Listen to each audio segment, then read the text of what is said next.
다음 이슈로 넘어가죠. 이번 주에 이제 윤한 갈등이 굉장히 이제 주목을 받았잖아요. 이 윤한 갈등에 이 예측지 못한 피해자가 있다. 뭐 이런 해석이 나오더라고요. 바로 이준석 대표가 가장 큰 피해자다. 그러니까 개혁신당의 붐을 쭉 이끌어가면서 스포트라이트를 계속 받아야 되는데 윤한 갈등이 지난 일요일 불거지면서 갑자기 이제 이슈의 중심에서 이준석 대표가 빠졌다. 뭐 이런 해석이 나오던데요. 어떻게들 보셨어요? 저는 제가 이제 이준석 대표가 예전에 저한테도 했던 얘기고 제가 썼던 칼럼 중에 이준석 대표의 신문 일면 전략이라는 내용. 신문 일면 전략이요. 예, 그게 이제 이준석 전 대표가 박근혜 당시 이제 비대위원장한테 배웠던 건데 예. 신문 일면에 쭉 늘어놓고 모든 일간지에 일면에 우리 얘기가 나왔느냐 안 나왔느냐 굉장히 중요한 포인트라는 거예요. 이준석 대표에게는. 그리고 박근혜 위원장이 당시에 당직자들한테도 지시했던 내용들도. 근데 그 일면의 내용이 부정적인 내용이냐 아니면 긍정적인 내용이냐는 부차적인 내용이라는 거죠. 일면에 나왔느냐 안 나왔느냐가 중요한 건데 이번 주에 그 윤한 갈등이 있고 나서 진짜 일면 모두가 다 한동훈 위원장과 윤석열 대통령 간의 갈등을 다뤘거든요. 그렇다 그러면 이준석 대표가 표방하고 하는 신문 일면 전략에서도 이준석 대표는 살짝 타격을 받은 거가 분명한 거죠. 저는 그래서 뭐 수혜자나 피해자냐고 이 두 가지 관점에서 보자 그러면 이준석 대표는 피해자에 가깝다고 봅니다. 그러니까 뉴스에 안 나는 게 피해자라고 하는 거는 참 너무 이렇게 소위 그 뭐랄까 미디어 관종 정치의 폐해인 것 같아요. 그러니까 무슨 좋은 정책을 내 가지고 이제 뭐 해서 돋보여야 된다, 뭘 내서 뭐 이런 사안이 우리 사회에서 이번 주에 논의되지 못해서 아쉽다 이렇게 얘기를 해야지. 우리가 나왔냐 안 나왔냐를 중심으로 피해자냐 아니냐를 가지고 그 셈법을 하기 시작하면 그건 너무 이제 정치 세력이나 정치인 개별에 대한 그런 평가인 것 같아서 저는 그런 것 같고 그냥 이 자체의 의미 윤 대통령과 한동훈 비대위원장의 갈등 문제 그리고 그것이 여권의 혁신을 지체할 것이냐 말 것이냐가 논의의 포인트가 되는 게 맞지 않나 싶습니다. 단기전으로 봤을 때 한동훈 비대위원장이 수혜자라고 볼 수가 있지만 장기적으로 봤을 때는 한동훈 비대위원장이 피해자가 될 가능성이 높아 보여요. 그러니까 윤석열 아바타라는 이미지는 벗어버렸지만 윤석열 대통령에게 신뢰를 잃어버렸다. 그래서 차기 여권에서의 중요한 정치인으로서 자리매김하는데 상당한 어려움과 난관이 새로 생겼다. 총선을 이기든 지든 총선 후에는 일단 외국으로 가야 되지 않을까 그런 생각도 좀 듭니다. 그래서 정치적으로 상당히 좀 험로가 예상되는 게 언론 보도에 하나 나왔지만은 윤석열 대통령이 인간적인 신뢰 관계가 완전 실망스럽다, 끊겠다, 뭐 이런 얘기도 했었거든요. 그러니까 좀 봉합 국면으로 가는 것 같지만 사실 이게 위태롭다 이런 말씀을 하시는 거네요. 그러니까 되게 뒤끝 장렬할 것 같아요, 윤석열 대통령으로서는. 그러니까 서천 시장에서 만났을 때 어떤 모습이었냐면 그냥 어깨 툭 치면서 어이 왔어 이거 툭 치잖아요. 그래서 눈도 안 마주치고 가서 좀 봅시다 이렇게. 이거는 상당히 앙금이 남아있다고 볼 수밖에 없거든요. 근데 뭐 지금 잠깐 얘기가 한동훈 위원장으로 빠지긴 했는데 미디어 노출을 떠나서 이렇게 윤석열 대 한동훈 이런 구도가 돼버리면 타겟을 윤석열 대통령으로 했던 이준석 대표에게는 어쨌든 뭐 신문 일면 이 전략을 떠나서 좀 피해가 오는 상황인 거 아니에요? 이준석 대표가 당대표 출마하는 당시로 다시 돌아가 보면 이준석이 주도하는 국면이었습니다. 뭐 이대남이 됐든 뭐가 됐든 본인이 한 발언에 대해서 찬반을 따지고 이러저러 하다가 그러다가 윤석열 후보가 대통령이 되고 나선 윤석열 대통령이 항성, 그러니까 이제 있는 태양 같은 거고 이준석 대표는 거기에 반대하는 행성처럼 돼버린 거죠. 달처럼 빛이 있으면 받고 없으면 못 받는 상태에서도 그나마도 윤 대통령과 싸우는 이미지는 이준석 하나였거든요. 그것으로 이제 국민의힘 내에서 일정한 지분을 가졌던 거고 낮은 대통령의 지지율 때문에 그러면 이준석 잘한다라고 응원했던 사람들이 있는 건데 그러니까 지난주 일주일의 얘기의 핵심은 뭐냐면 윤석열에게 대항하는 사람이 이준석 말고 한동훈도 있다는 걸 보여준 겁니다. 그래서 국민들 입장에서는 한동훈 좋은데? 한동훈 마음에 드는데? 한동훈 잘 싸우네? 그래서 마땅히 있어야 될 민주당의 자리는 지금 사라져버렸고 그 자리에 이준석이냐 한동훈이냐의 대결로 가버리면서 지난주 일주일은 한동훈 비대위원장이 이겼다고 보는데 이게 다음 주에 뒤집힌다고 해도 마찬가지인 건데 되게 이상한 거예요. 여권 내에서의 싸움이 마치 윤석열 대통령에 대한 민주화 투쟁을 이 두 분들이 서로 각축을 하는 것처럼 되면서 한동훈 위원장과 민주당이 빛을 잃은 것이 더 사실 이제 민주당으로서는 뼈 아프고. 그럼 민주당의 전략은 뭐예요? 그 이제 이걸 없어요. 치고 가만히 나가서 전략이죠. 가만히만 있자. 이슈를 잡아야 되죠. 당연히 좀 저희 그래야 능력이 된다고 재판을 없어가지고 안 받자. 됩니다. 민주당은 이제 선거제도나 연합 정치와 관련된 그 계속 선거제도. 갈팡질팡하고 있거든요. 실제로 예, 어제도 그저께도 80명 의원들이 연명해가지고 병립형 회기 안 된다 이렇게 예. 얘기했잖아요. 그러니까 반반 갈리고 있는 그 부분 관련해서 이재명 대표가 설 전에 혹은 이번 다음 주에 신년 기자회견을 하신다고 이재명 대표가 했는데 예. 그때 뭔가 가닥이 잡히지 않을까 싶습니다. 선거제로 돌파해야 한다. 지금 김준호 위원장은 그렇게 얘기를 하셨고요. 광고 듣고 와서 이 얘기는 이어가도록 하죠. 벌써. 지금 여러분께서는 6회, 상쾌, 통쾌한 정치 토크쇼 정치 인싸를 듣고 계십니다.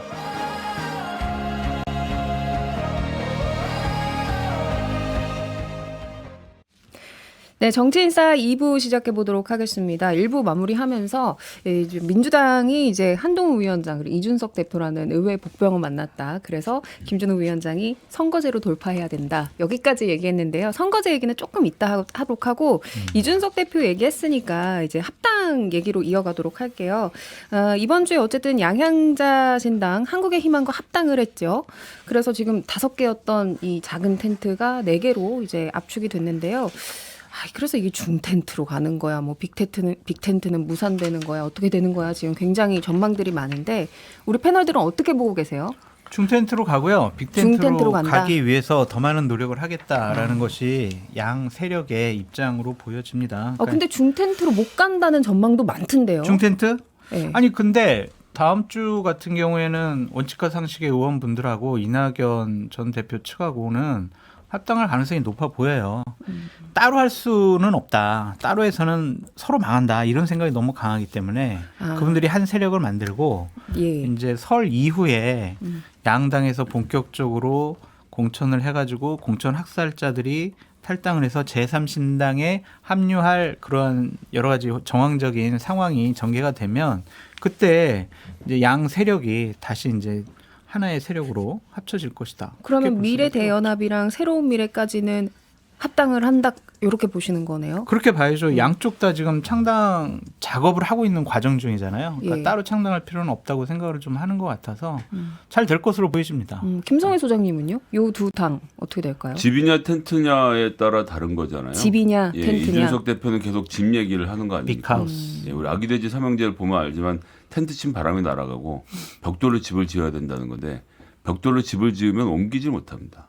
그러니까 다른 말로 하면 2027년 대선에 대한 성격 규정을 해야 하는 거예요.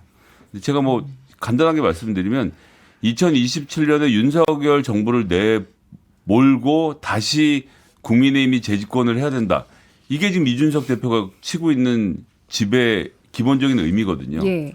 심지어 이제 본인의 그림 속에서는 국민의힘에서 그러니까 국민의힘이 무너지고 모든 국민의힘의 사람들이 자기의 방주로 옮겨오길 바라는 그런 마음인 거죠. 그러면은 집을 얘기하셨으니까 한 지붕 두 가족이 될 수는 없을 거 아니에요.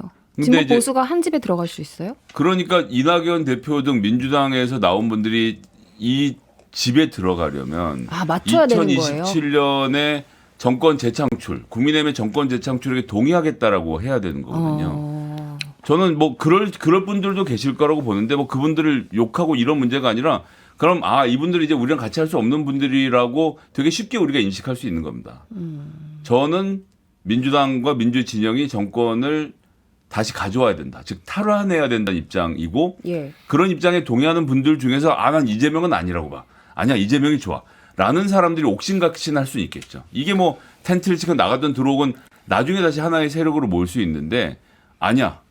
그래도 국민의힘을 기반으로 한 집권이 기반으로 한 집단이 다시 재집권한 게 좋겠어라고 동의가 돼야 이준석 대표가 짓고 있는 큰 집에 들어갈 수 있는 건데 예. 거기에 대한 정치적 판단을 하시면 저도 거기에 대해서 그분들에 대한 정치적 판단을 그럼 하시거든요. 예측은 어떻게 하세요? 이낙연 전 대표의 미래대연합 그리고 그러니까 이제 거기에 대해서 고민을 하기 때문에 이게 쉽지 않은 겁니다. 텐트만 쳐서 가설 정당으로 이번 총선만 돌파하고 헤어질 거라고 생각했고 예. 여기에 대한 이론적 토대를 제공했던 사람이 이화여대 조기숙 교수였던 것이고 지금은 또 해외 휴가를 나가서 냉각기를 갖고 있잖아요. 예. 이런 상황에서 어떤 판단을 하느냐가 정치인으로서는 정말 이번엔 돌아올 수 없는 강을 건너는 문제라서 신중하게 판단하겠습니다. 정정하겠습니다. 이낙연 전 대표의 새로운 미래요. 네, 미래대연합의 장기 텀에서는 김성애 소장님 말씀이 맞고요. 근데 이제 짧은 텀에서 보면 합쳐가지고 당선 가능성이 높아지는 사람이 있냐라는 문제예요. 그러니까 이낙연 신당 그리고 원칙과 상식 신당이 합쳐가지고 지역구에서 비벼볼 거는 결국은 호남 일부 지역구밖에 없을 겁니다. 그리고 이준석 신당은 영남 일부에서 비벼볼 만한 데가 없을 거예요. 그럼 3자 구도를 둘이 합쳤을 때 3자 구도로 충청권이나 수도권에서 승기를 잡거나 좀 끝까지 해볼 만한 후보가 좀 많으면 합치는데 의미가 있는데 예. 그렇지 않으면 합쳤을 때 지지율은 빠지고 나눠야 될 비례대표 자리는 줄죠. 예. 그렇게 되니까 별로 아. 내키지가 않는 거예요. 개혁신당 입장에서 보더라도. 그래서 소극적인 거예요. 네, 그러니까 뭐 하지만 지난주에 나오셨던 김용남 의원은 3자 구도가 돼야 수원에서 비벼볼만 하기 때문에 통합해야 된다 이렇게 얘기를 하는 거고 3번을 쟁취해야 된다 이렇게 얘기하는 거고 그런데 이삭 줍기가 문제는 양쪽 다 지금 원활하지 않다. 1번. 2번. 이삭을 주었는데 그런 얘기를 할 수 있어요. 내가 여기 갈게. 그럼 새로운 미래 플러스 미래대연합에 갈게요. 근데 제가 개혁신당이랑 같이 하면 나 못 가요. 이런 시그널을 보내실 분들이 또 있을 수 있어요. 마찬가지로 근데 개혁신당에 가는데 미래대연합 새로운 미래랑 같이 못해라고 얘기하는 보수 인사가 있을 수 있어요. 그러니까 이삭 줍기가 되면 될수록 또 역으로 그런 문제가 있어요. 이삭 줍기가 아주 잘 돼서 우리 다 합치면 교섭단체입니다. 엄청난 선거 보조금이 나와요. 이러면 또 이제 묻지마 합칠 수가 있는데 네. 그 정도가 안 되잖아요. 다만 지금 새로운 미래대연합은 세 분의 현역이 있는데 이분들은 그러면 어쨌든 간에 지금 5번 안에 들어올 거 아니에요. 근데 개혁신당은 원외였으니까 가자 개혁신당으로 이름을 바꾸지 않는 한 10번 뒤로 갈 수가 있으니까 그래도 한 명은 필요하다. 원내는 필요하다. 이러니까 일단 야양자 의원이랑 이것만 한 거죠. 합당은. 일단은 그거에 들어가야 되니까 그런 실리적인 판단을 하고 있다는 거고요. 그래서 제3지대가 되게 그동안 여러 국민의당이나 여러 케이스 속에서 견적표가 나온 거예요. 지역구에 따른 실리가 그런 부분이 작동하고 저는 있어요. 그러면 근데, 질문이 예. 여기에서 만약에 이준석 대표가 유승민 전 의원을 포섭을 한다. 이게 가능해진다. 포섭? 표현 좀 이상한가요? 체포야, 체포예요, 이거, 체포. 함께 가는 게 가능해진다. 참고처를 해야지. 그러면 좀 지형이 바뀌나요?